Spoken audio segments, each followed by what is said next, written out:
Em torno de 50 anos que eu já trabalho. Comecei garoto ainda, né? E hoje são mais de 100 mil exemplares que eu tenho aí já. Esse trabalho também eu desenvolvi ao longo desses anos todos. Fiz muitas trocas com outros entomólogos, né? Faço muitas viagens pelo Brasil e pelo mundo. Já mantive correspondência com quase 300 correspondentes no mundo inteiro.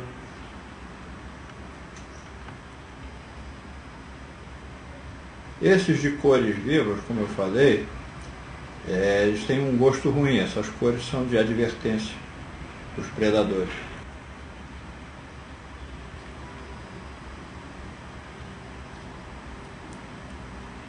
Já esses que tem essa cor assim, como esse aqui principalmente, esses assim, esses têm uma camuflagem que os confunde dentro do ambiente.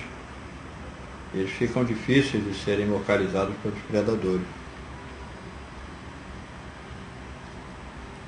O escaravelho sagrado, ele era associado a um deus chamado Keper, que era o deus da juventude, da felicidade e da reencarnação. Naquela época, eles usavam um pequeno escaravelho assim, pendurado no peito. Agora, quando a pessoa morria, no lugar do coração eram colocados escaravelhos como esse, por exemplo. Na parte inferior dele tem oração do Livro dos Mortos. Então essa oração é para o morto recitar no juízo final. O escaravelho, esse Deus, era o advogado das almas também no juízo final. Então eles acreditavam que ao serem julgadas as almas, esse Deus Keper intercedia em favor deles. No Egito, as peças mais importantes, ou seja, os escaravelhos que vêm de tumbas de faraós ou de dignitários muito importantes, vão para o Museu do Cairo. Mas essas peças mais simples, que eram de tumbas de pessoas comuns, são comercializadas normalmente no Cairo e em Luxor, no Egito. Essas peças aqui embaixo são réplicas de joias do rei Tutankhamun. Vocês devem ter ouvido falar, né? O túmulo foi descoberto por Howard Carter em 1922, do faraó menino. Esse faraó morreu com 18 anos e foi um dos maiores achados arqueológicos do mundo. E havia muitas joias dentro da tumba desse faraó. Essas três aqui são réplicas de joias do Tutankhamun, foram encontradas no túmulo dele. Já essas peças aqui agora, essas em prata, sim, são joias atuais, feitas com base no escaravelho sagrado também. Essas aqui são autênticas que eu trouxe. Essa peça veio, por exemplo, também, veio de Luxor, foi encontrada num túmulo em Luxor, e é um ícone devocional doméstico. As pessoas tinham em casa para rezar para esse Deus. O escaravelho com as asas abertas, e ele, como era associado ao Sol também, isso aqui é a alusão ao astro ao qual ele estava relacionado, que é o Sol. Esse também tem no verso orações.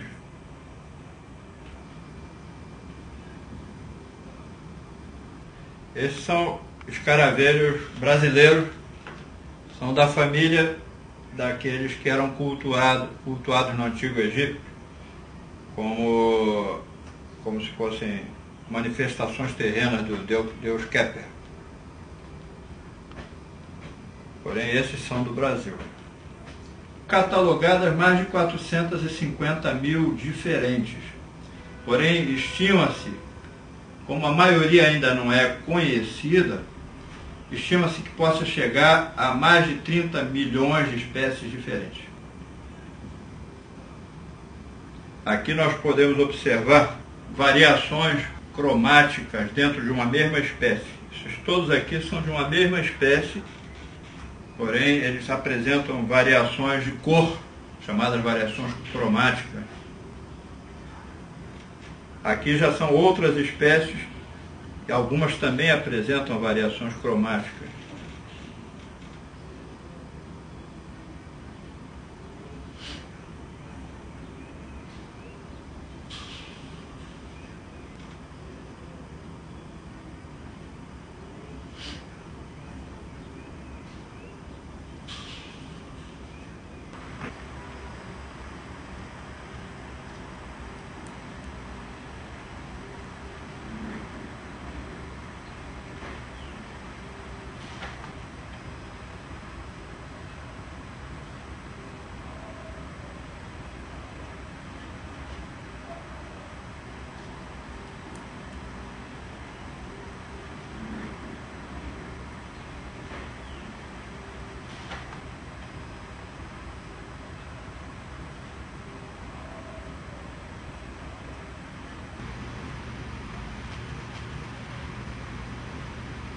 Esse bicho aqui, ele chegava até o Rio de Janeiro, mas já existem exemplares coletados aqui no Rio de Janeiro, inclusive um coletado na praia de Botafogo no século XVIII,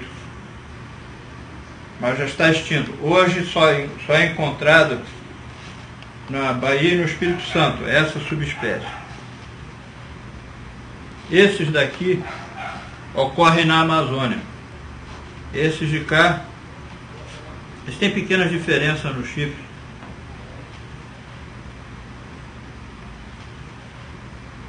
Aqui nós temos um exemplar na posição de voo.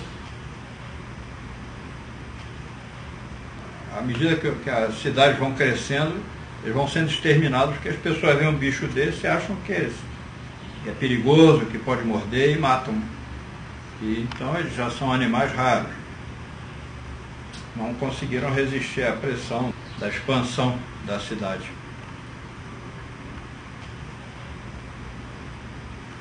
Extremamente ameaçada, o único local onde ela existe é numa pequena floresta na Bolívia. 4 aqui.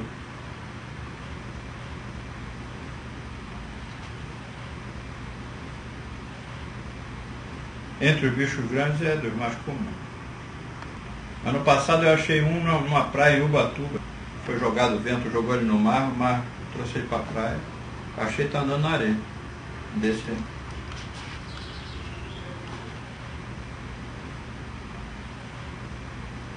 As fêmeas são essas que têm a perna mais curta. Os machos têm essas pernas longas, assim na frente. Os machos têm a perna bem longa. As fêmeas têm perna curtinha, mais curta. Esses aí podem viver 5 ou 6 anos dentro da madeira na fase de larva, né? Depois de adulto eles vivem poucos meses. É só para se reproduzir.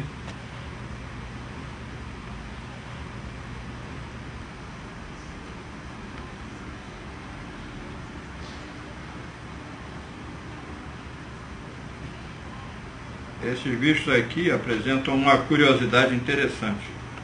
Geralmente, os machos é que apresentam cores mais vistosas ou formas mais extraordinárias, chifres maiores, patas maiores. Nessa espécie, as fêmeas são muito mais bonitas que os machos. Porque os machos são esses bichos horrorosos aqui, e as fêmeas apresentam essas cores todas.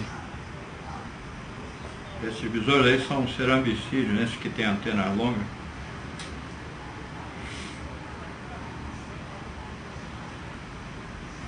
Acredito que seja uma espécie nova.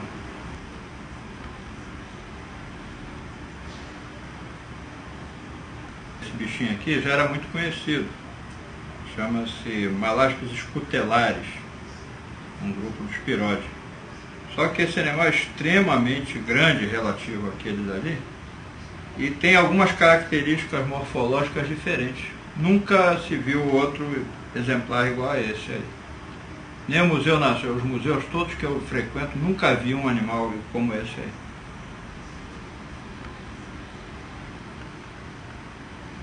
Esse